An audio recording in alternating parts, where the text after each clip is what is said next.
In this video, I'm going to show you how to paint your white scars for Warhammer 40,000. We'll cover everything from iconic white armour, including how to add interest with glazing and chipping, as well as all the other key details you'll need to finish your units. This will be broken down step by step so it's easy to follow along with, and by the end you'll have the knowledge and confidence to get your own white scars fully painted.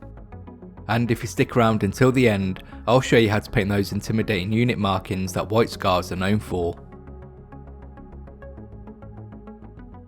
My name's Michael and welcome to TableTopReady. Today we're going to be painting a Space Marine from the iconic white scars, which means I get to show you how to paint some white armour. And so you know, all the paints and brushes I use will be shown on the screen as I use them, and they'll also be listed in the description along with links to my favourite hobby tools and equipment you see me using. And before we get started, we'll first have to get our white scar ready for painting, which involves building it in sub-assemblies and getting it undercoated. I've mostly assembled our white scar, but I have left the arms, backpack and head separate, which makes details easier to reach, and it makes the whole process much more fun and straightforward. For the undercoat I've used grey here, because it will let me clearly show you the process of building up your layers, but know that you can absolutely use white scar or any other undercoat you prefer, the steps are still going to be exactly the same. If you want to learn more about getting your miniatures ready for painting, I do have a dedicated video on the channel that covers sub-assemblies and undercoating your miniatures in depth, so make sure to go and check that out. So when you're ready and have your Space Marines built and undercoated, we can get started. In this first section we're going to be painting the iconic white armour and looking at all the basics and fundamentals of painting miniatures, so you'll be able to follow along. The best place to start is with the white armour, and for this we want to use Corex white, and it's really important to build up to a nice smooth solid colour. And so we achieve best results when painting, we always want to make sure to thin our paints, and I find an equal amount of water does the trick. As well, I like to remove excess paint from the brush on some paper towel first, which helps give us more control when applying paint to our miniatures. And when we're ready to start painting, we want to keep our brush moving and avoid going over any area we've already painted, to prevent creating any unwanted texture whilst the paint is still drying. Once you've painted your first layer, because we thinned our paint, it won't have covered very well, but that's okay because we'll just apply another layer following the same process. Painting in multiple layers like this allows us to build up to a solid colour without losing any details. Just make sure to let each layer fully dry first before painting another one. You'll notice as you do this that Corex white isn't a pure white, it's actually more of a light grey. This gives us room to highlight the edges, because you can't really go any lighter than pure white, and we still want to pick out the details and edges to make them easier to see. And once everything is finished, your eye will still read the armour as white though, so don't worry. When you're done, we're going to make things look more interesting and break up those large flat areas with a glaze. We use an administratum grey, and to make this a glaze we want to thin it down with twice the amount of water. This is going to make it more transparent, allowing more of the colours underneath to come through. Then once you're ready, let's use our administratum grey glaze and apply it in thin layers around the lower sections of armour panels and anywhere else you think needs it. We can also use a glaze of the colour we're transitioning from and continue to work the blend even more and smooth things out. So here I'm using the Corex white glaze. I get it, glazing is a really intimidating technique, but all it takes is a little time and practice to get used to, and you don't need to wait until you're a better painter to give it a try. And with practice does come confidence, which means you'll be able to create all sorts of cool effects on our miniatures. Once you're happy with how everything's looking, let's bring out the details with the recessed shade using Storm Vermin Fur, making them easy to see. The recessed shade involves painting directly into recesses and areas to create our definition, rather than using an overall wash, which can be messy and darken the colours we apply them over. If you're a bit messy, we can always neaten things back up with our base colour. After you've finished the recess shading, we can move on to highlighting the armour, and because we're working with white, we only really need to do edge highlights using white scar. Any extra highlights would be lost and we wouldn't really see them anyway. To make this as easy as possible, remember to thin your paint as normal and wipe off any excess on paper towel first. This helps prevent those thick blobby lines and keeps everything looking sharp. Highlighting a really angular miniature like this is actually quite straightforward because it has so many strong defined edges. We can simply angle the brush and run it along those edges to create clean, consistent highlights. Of course, there will be areas where you can't rely on using just the edge of your brush. For those, just take your time and paint thin lines where we want our highlights to be. If you want to know more about highlighting, then I do have a dedicated video on the channel which goes into more detail about what I find helps me and what I did to improve.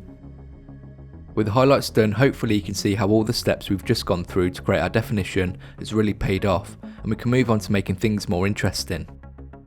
To make things look even fancier and impress people, we can do another glaze. This time we're using a Carrick stone glaze, applying this around the lower legs and feet, basically places we think dirt and grime would naturally build up.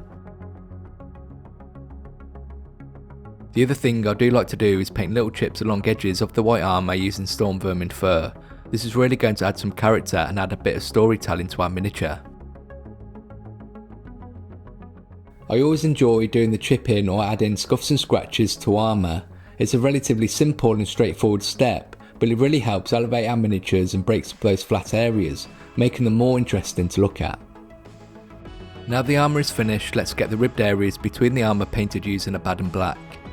And I actually forgot to do these areas after the Corax white was painted on the armour, so I do recommend painting these before detailing the armour, as it will be easier to clean up any mistakes.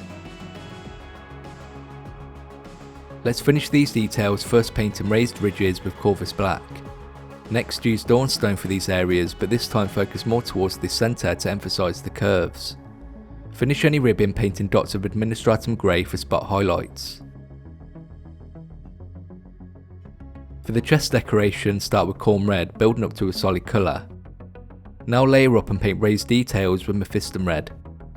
Then finish your chest decoration, highlighting edges with Wild Rider red. We've now finished the white armour and really elevated it with some really simple steps, so let's move on to getting the metals and weapons painted. Now I want to show you how to paint the weapons and metallic details, which are an essential part painting any Space Marine. We can start by painting any silver details using Iron Hand steel. Once you're done, we want to apply Norn oil, using enough to cover areas without it pulling up too much in details. When the shade is dried, let's highlight the silver details with Stormhost silver. When painting any decorative gold, we want to start with Retributor armour. Then we want to bring out the details, applying Reichland flesh shade. We can now finish any gold details, highlighting them with Canoptech alloy. I know what I'm showing you here can seem like a lot, but I just want to show you what's possible. And if you want to keep things simple and only do a few of the steps, then that's absolutely fine. You should always go at your own pace and do what works for you. After the metals, we'll want to paint any weapon casings, starting with the Baden black. Bring out the edges first with a chunky highlight using Corvus black. Now do your edge highlights using Dawnstone. Then let's finish with a spot highlight, which is my favourite highlight, using Administratum grey. With the weapons and gold details finished, we're nearly done, so let's get the final details finished, including any markings. In this last section of the tutorial, let's look at finishing your white scars and tackle those unit markings. Let's start by getting any leather belts and pouches painted using Rhinox hide for the base colour. When that's done, let's do a chunky highlight and paint edges and raised areas with Doombull brown. Finish your leather details doing highlights with Gorthor brown. I know how easy it is to get lost in the details and lose motivation to finish our miniatures, but as long as we have a plan and write down how we want to paint things, we can continue to move forward without hesitation or uncertainty about what to do next. Now we're going to tackle the unit markings that white scars are known for. These can look quite intimidating at first, especially against white armour, but once you break them down into simple steps, they're actually very manageable. I start by blocking the markings out with Corm red.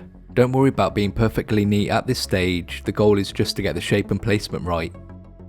I did decide to change to Mephiston red whilst doing this, as it's more vibrant. After blocking in the markings shape, clean up edges using our armour's base colour. This is where the markings really take shape, so make sure to take your time with this step. Once you're happy with how everything's looking, paint your chunky highlights using Evil Sun's Scarlet. And I do want to point out that when we highlight these markings, we're not painting the edges of the markings. That's because they aren't true edges, they're just painted designs on the armour. Finally, paint some edge highlights with Troll Slayer Orange to finish the markings. The last thing we need to do is paint any lenses, bringing our white scar to life. Start by painting the recessed areas with Incubi Darkness. Now we want to lighten the front third area of the lens with Cabalite Green. After that, paint a thin line along the bottom edges with Cyberite Green. Then we're going to finish any lenses painting a small dot of white scar in the top rear corner. And to really finish off your white scars, you'll want to apply transfers. But don't worry, I've got you covered with an in-depth video showing you exactly how I like to do them, so make sure to go and check that out.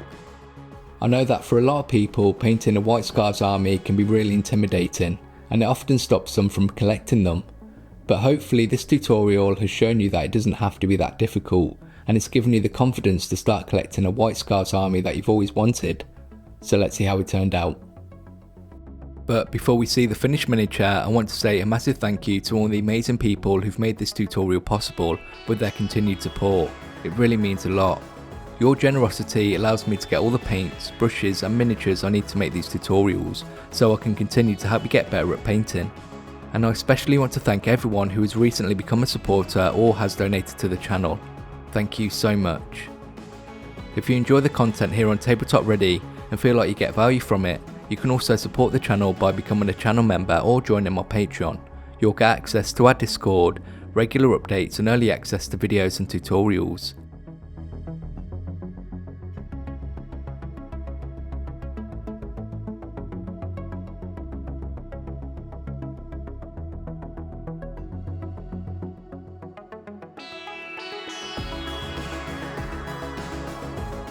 We've now finished painting our white scar, and I hope I've been able to give you the confidence and knowledge to paint your own. I've got plenty of other tutorials on the channel showing you how to improve your painting, and if you want to learn how to paint the amazing centrepiece miniature Super Den Khan, I've got a masterclass available through Patreon and YouTube memberships. I really do enjoy making these tutorials and I hope you find them useful. If you do, then please leave me a like and let me know in the comments below. I always love hearing about your own hobby and what you thought of the video.